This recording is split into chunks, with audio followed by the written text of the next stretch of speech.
other speakers offer a deeper review of part of this presentation, I will show just,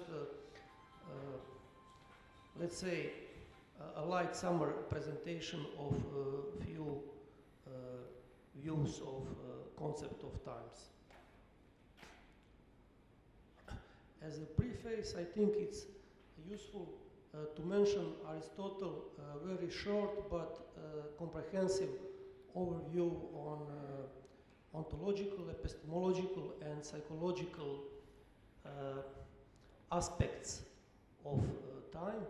Does time exist, does belong to the class of things that exist or not? What is the nature of time? And based on this, if we presuppose time as arrow, time arrow, and if we presuppose that time has parts as a past, present, and future, and there is a lot of objection to that, it is possible to have epistemological doubts about ontological position of time. Does time exist or not? Because it's possible to say if something has been and is not anymore, and if it's going to be and is not yet, and is that part of one thing, then it's possible to think that things are not shared in reality or not exist in reality. So based on this a very short overview, I will present a free concept of time, but which in fact does not deals directly with the concept of time. This is something like changing a plan of a paper. That is one of the unavoidable questions about the beginning and the nature of things, and including also the time. Did it originate? Did time originate? When it originated, and how? And what was before that? And probably it is likely that this kind of question started somewhere in deep and shady past of human history. It is not accessible. It is not accessible on easy way. But here in the Western tradition, it is possible to trace, or it's possible to find a continuous tradition in exploration of type problem, not only in the ancient Greek philosophy, but also in very close pre-philosophical thinking, as I hope, show. This first sentence is some kind of conclusion, because I think it's possible to speak about swift development of time insight in Presocratics based on three selected points. First is pre-philosophical thinking of Hesiod, consideration on time in Theogony. Second is reports on Thales studies in astronomy or maybe in astrology. And third is Parmenides' theoretical consideration on poem on nature. And it is possible to close these selected points under a very narrow period of almost less than 200 years. And as I say in the first sentence of this slide, maybe it's possible to see, as I see, very fast development of time insight with different properties. First is consideration of Hesiod, and in his, this is also, we shall see, in all three philosophers or thinkers, the time is not mentioned directly. So also in Theogony, chaos was first of all, according to Hesiod, and point from all gods emerged into being. And maybe that's the problem or the point which we found as an objection from Aristotle. I think that Professor Rušić will mention something later about that, because of two words we use as kinesis and metabole, and metabole is only one part of kinesis. So in Hesiod's description, chaos is non-temporal matrix, uterus or passive medium, and timeless site of possible world. So is this timeless site of possible world? It's look like some contemporary physical theory, but it's not consider in this presentation. So according to this, chaos is prior to time and the matrix of existence and becoming, but not the generative cause of time. Hesiod does not directly define the time, but it seems obvious that chaos existed before everything, including time. And based on this claim, I think it's reasonable to conclude that time came into existence along with the first thing, Earth, or later that's Gaia and Eros. And that's the Aristotle objections to Hesiod exactly on that point, that the Earth was first. So after the time originated in the undefinable chaos, there is a regular derivation of gods and cosmos through sequential flow of being. That means we cannot know what is in chaos, but later we have a regular flow of being and derivation and generation. And exactly because of this coming to be, Aristotle posits this kind of claim into ancient pre-philosophical or mythological notion, or I think exactly he wrote about popular way of thinking, what he mentioned for Hesiod notion. As a second, I choose Thales because I find in his, in reports about Thales' consideration of astronomy and astrology, I find that what we usually say is Greek word for the time, that's kρόνος, but kρόνος means something like in physical way what we measure by clock or watch. So putting aside all that facts about that he didn't write any books, it's possible to speak about that, and I think it's possible to present the concept of time according to Thales through his study about periodical astronomical phenomena and closely related of time measurement. We here on this picture, that's from that's picture which present the solar eclipse, which is in Herodotus claimed that Thales predicted a solar eclipse. But even if these claims are not completely accurate, there is an obvious intention in establishing temporal intervals between astronomical phenomena as type of time measurement and concept of chronological time or kρόνος. And this is something what I recognize as a technological approach or tέχνη.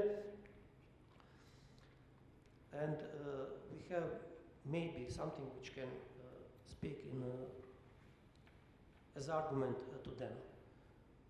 First, we have Diogenes reports acknowledges that Thales determined the correct number of days and seasons, and this means that Thales noticed connection between the stellar and solar events or time measurement and captured moving sky bodies into kind of formula which can predict their future trajectories.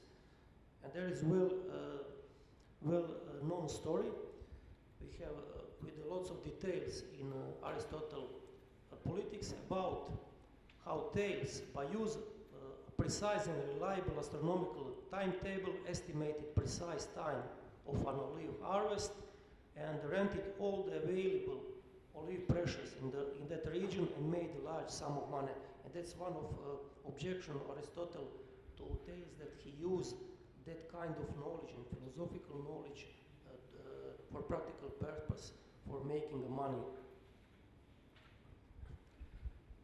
The third and the last selected thinker is Parmenides, and Parmenides also does not directly mention time, but points out on three tenses on the word be in a poem on nature, that is in describing that verb or being, that and never once was, never will be, and since now it is all at once total. So that's different tenses, the past imperfect, the simple future, and the present. So there's a clear connection between time and being. And also some authors believe that these Parmenides statements are fundaments of Plato's claims that the three tenses expresses three kinds of time, or kρόνος, shady.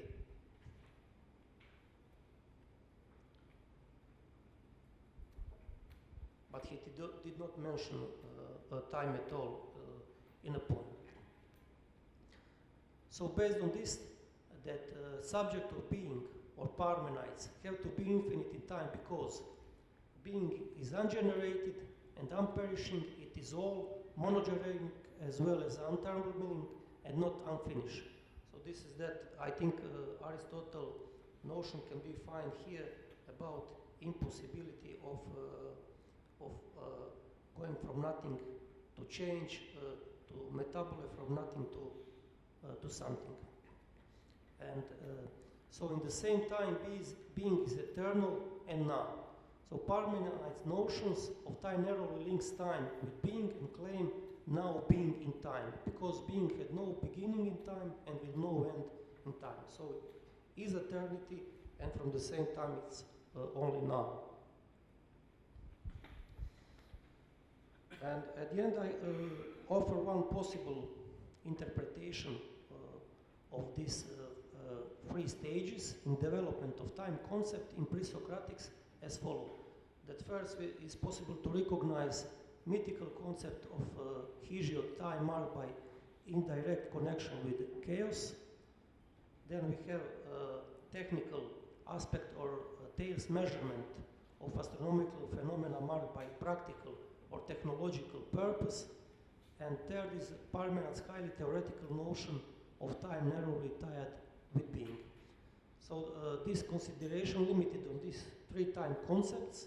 Insights can be loosely interpreted, this is not some hard proposition, as a shift from chaos through kρόνος to cosmos.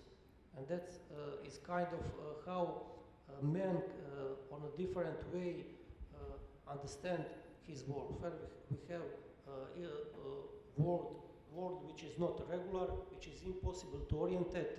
Second is kρόνος, it's measurement of moving body, which is something which help human to orientate in his world. And the third is highly defined world of being is now. And that's over from me.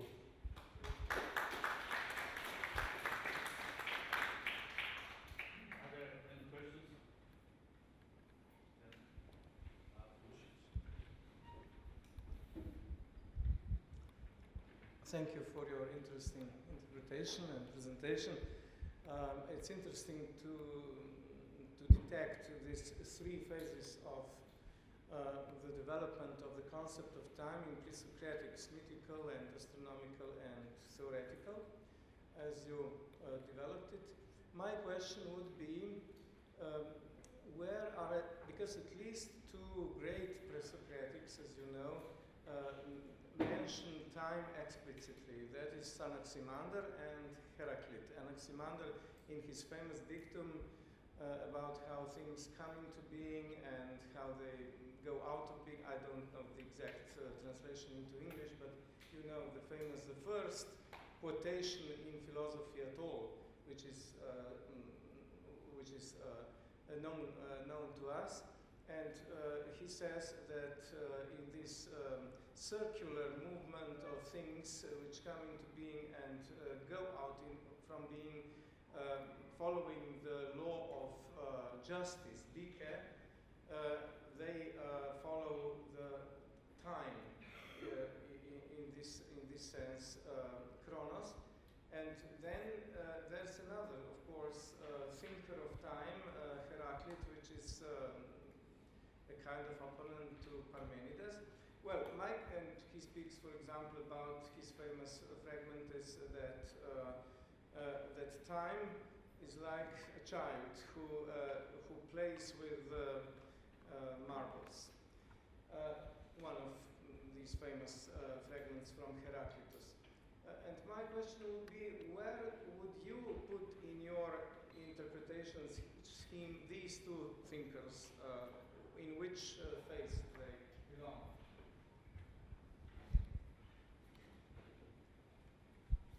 I think Anaximander have to be put closely to that Aristotle objection, because he was the first who mentioned arche, and so that's missing to Thales, and so that was the Aristotle objection, which I think that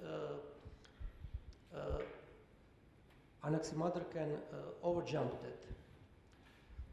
And for second, I'm not sure for the second where to put, because it's possible to think, and usually in literature about that we find a distinction between physical time and some other, between kроnos and kairos.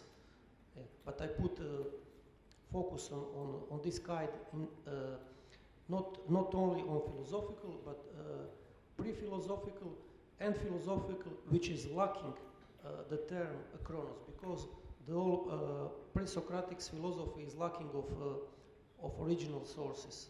So I put my focus on this free philosopher or thinkers because of that. Tonći Kokić. I would like just comment on one point, because I know that about that in the beginning there was a chaos in this Greek mythology. But now, from the physical point of view, we know in some sense that there was really inverse of that, because the entropy always increasing, which means the chaos is always increasing, and according to the present view on the beginning, in the Big Bang, that was really the order, not the chaos. So we have now the problem, in fact, that is a physical problem, how to explain that high order on the beginning, which may be also a philosophical problem, I don't know. But anyhow, we know now physically that all is going in the universe from the order in the direction to disorder, so that on the beginning there was order, not chaos. You want to comment or no? I will. So Aurelian Pereira wants to comment on that.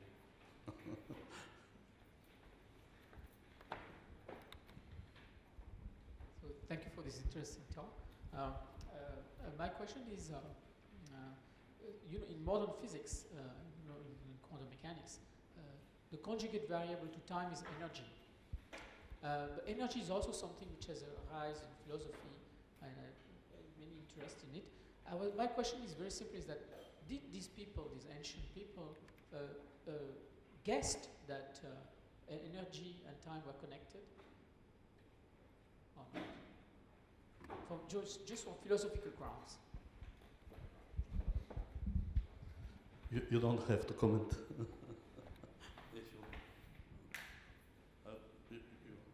Okay. Some other questions?